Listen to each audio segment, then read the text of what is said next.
Hey Daniel. So this is my moped build on 219. So anyway, back sprocket. Got a little bit of a clearance issue here, but it misses by about 1/8 of an inch. The only time when close enough matters is in nuclear war and hand grenades. So as long as I miss, good enough. As you can see, I've got some of these axle alignment whatchamajiggies on here. There's one on this side and here's on the other side. Same thing. They're just set to get the wheel dead straight, and that's it. And then I don't ever move them again because it screws with how the brake is set up. It screws with chain alignment and everything. So I just get these guys set dead straight, and that's it. They get locked down and never moved again. As a result, my brakes, which is really hard to see, are like an exactly perfect fit. They only touch when I want them to touch, and they don't when the brakes are not applied. So there's no drag or any loss in there. And if you adjust these things, you're constantly screwing up the alignment of everything. So anyway, yeah, I'll get off my soapbox now. Anyway, yeah, so I'll get back on it again for a second. Don't screw with these things. Set them and leave them. Then don't do them again.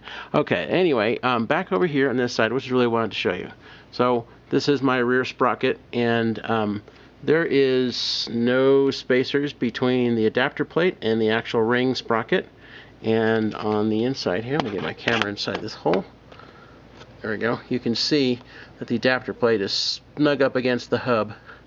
So anyway, the back end here was pretty darn close to a perfect fit the way it was. And also I had clearance issues with this piece right here that goes up to my fender.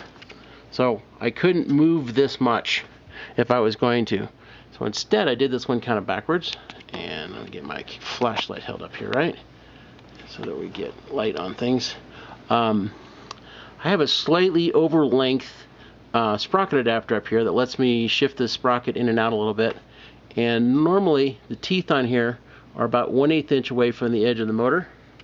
And instead I've got it about 3/16 because I was able to pull it out just a little tiny bit.